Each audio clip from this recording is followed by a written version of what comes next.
there is the fantastic sounds of Ali Ferguson,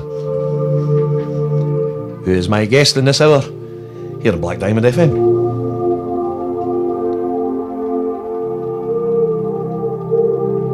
Very ambient, I've got to say. Good afternoon, Ali. Good afternoon, Mark. How the devil are you? I'm very well, thank you. Thank you for having me. Yeah, no problem. Great stuff. Just having a listen. Nice and mellow. It's a Thursday night with a bottle of wine stuff. That. It certainly is, yes. Absolutely. Now, tell the listeners a little bit about yourself, Ali.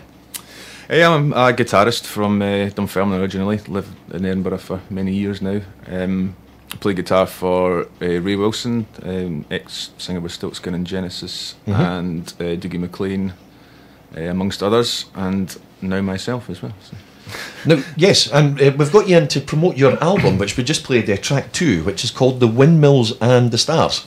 Yeah, and, the album is, yeah.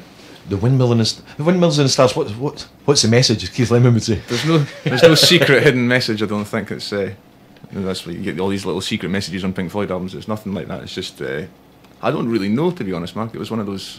We were touring in Germany a lot, and I know over there there's lots of the wind farms. Yeah. And I think I was probably listening to some Brian Eno album on my headphones and watching windmills going round, something like that. Now you've had it. We'll talk about the album and how that came about. But you've had this well-travelled and varied career. As you said there, you played with Ray Wilson, who's well known in the Edinburgh scene because he used to play in Fingers and Mad Dogs and everything else, and then went away to join Genesis and had the band Stiltskin. So that took you all over Europe. Yeah, I mean now Ray lives in Poland, so we spend a lot of time over there touring, Germany as well, and all over Europe. Yeah, just not very much in the UK, but I mean the gigs over in Germany and Poland are fantastic. Big audiences and big festivals. Now I was chatting to Willie Logan a couple of weeks ago about the scene. He does a lot of stuff in Germany, and we were chatting off air about that. There is such a big scene and a big call for live music and rock music across Central Europe and Eastern Europe. There definitely is, absolutely. I mean, as I was saying to you, places, especially Germany, Poland, every town's got a rock club or good venues where people go and see music, and the difference being is that they go and see it. If there's something on, the whole village turns out or the whole town turns out, and when people travel to see gigs, and the circuit over there is it's great and can sustain people. Brilliant stuff. I've never been to that circuit, but you should.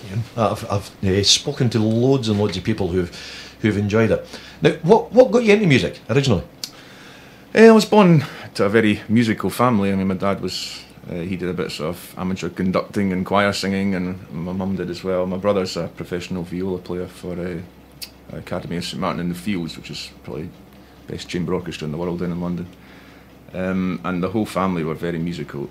So it was kind of in the blood, I think. And I started playing the cello when I was 5 and stopped when I discovered the guitar at about 15, 16. But, brilliant stuff. And as you mentioned there, you've also worked with the fabulous Dougie MacLean. You're part of his band as well. Yes, I did a lot of live stuff with Dougie. He's got his own Pershramber festival, which is just coming up actually, end of October, start of November, that he does every year. And I always play with him during that. And when time allows, yes, as many gigs as I can. That's it. Now, do you play much in Edinburgh? And you play? I still play locally when I'm at home. Yeah, absolutely. I still do solo acoustic gigs and dual acoustic things, and it's mostly acoustic work. But yeah, if I'm here and you want me, I'll play. That's it. That's what it's all about. And we'll get some details of how people can contact you. Now I'm trying to get in as much of your music in and broadcast as much of your music. We're going to play track 6, which is that in Morning Sky? In Morning Sky, yeah, that's right. And is this the same sort of what?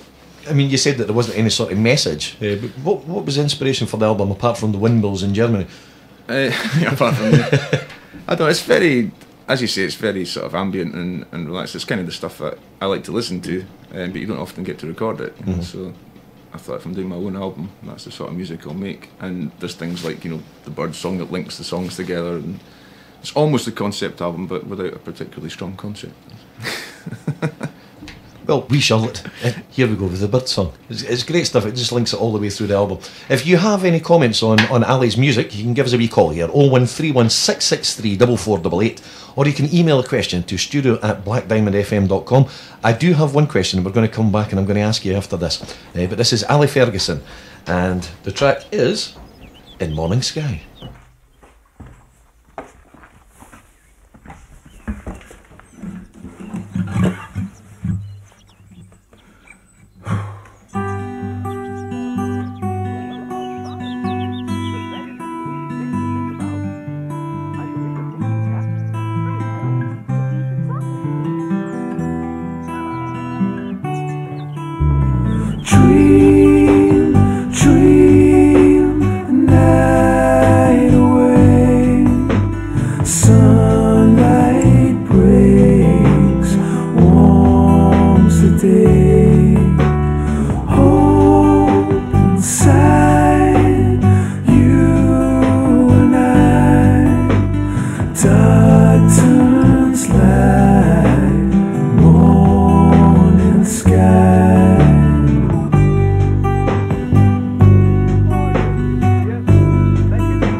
That is a fantastic sound of Ali Ferguson. Brilliant stuff, Ali. Thank you very much, Mark. Now, we were talking about being laid back, because I get the impression that you're laid back, and it's a very, very, very relaxed sound. Now, we have been talking about Pink Floyd and sort of influences. Yeah, absolutely. What, musically, who else influenced you over the years? Oh, I mean, I think growing up, there was obviously, like, my brother listened to a lot of things when I was growing up, things like Dire Straits and like Mark Knopfler stuff, and even things like Clannad. I seem to remember him having albums of, which is strange, but you sort of take all this in subliminally, I think, as you're growing up. And then when I was after I started playing guitar, it was all things like Hendrix and Jeff Beck, Leonard Skinner, and I listened to a lot. I spent a lot of time at Pete Agnew's house from Crossroad, from the same place, and Chris, his son, plays bass on the album, and his record collection was all things like that. But also stranger things, like Mike Oldfield and Robin Trower, and I remember listening to a lot of that sort of thing. And then obviously I discovered Pink Floyd and Peter Gabriel and people like that. So.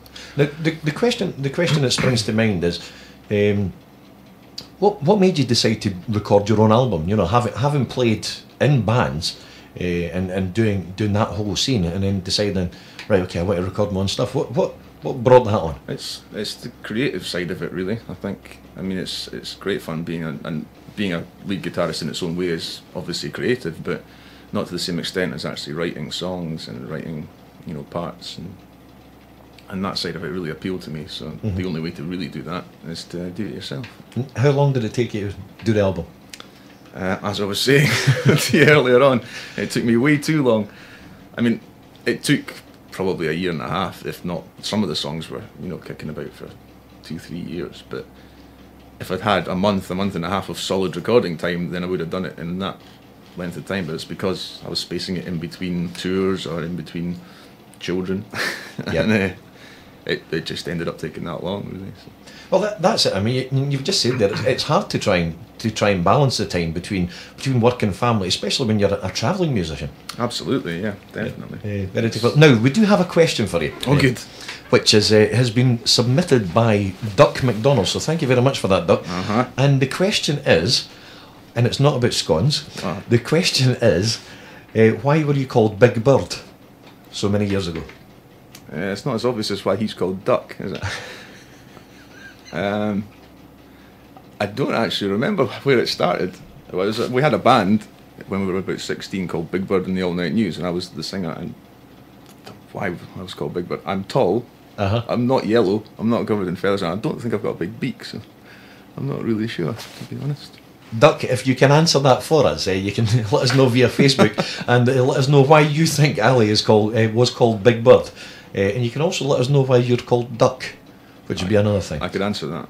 Oh, right. We'll talk about that off the other thing. Going to come back straight. We're going to play a bit of Don Henley after this, and come back and do more of Ali's music. Gordon Close and his sales team at Cooper and Dalkeith Ford Centre have been